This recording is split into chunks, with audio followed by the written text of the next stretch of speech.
Всем привет! Меня зовут Аня, и в этом ролике я покажу, как делать шар предсказаний.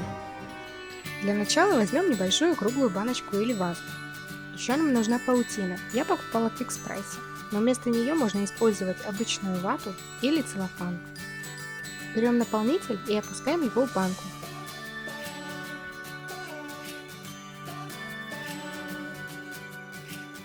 Теперь берем гирлянду, я использовала две, и опускаем туда же в банку.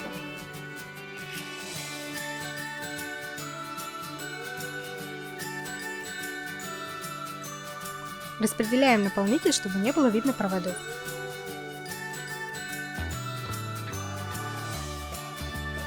Теперь нам нужна подставка. Я взяла небольшую пластиковую баночку и решила обмотать ее канатом. Для этого использую кривой пистолет.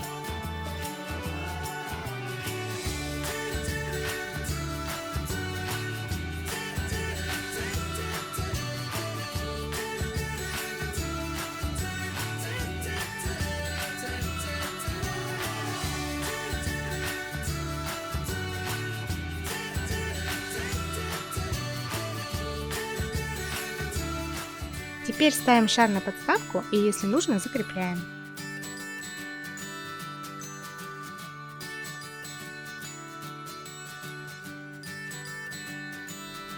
Ну вот и все. Можно оставить так, но я решила немного украсить флористической сеткой. Шар готов. Счастливого Хэллоуина!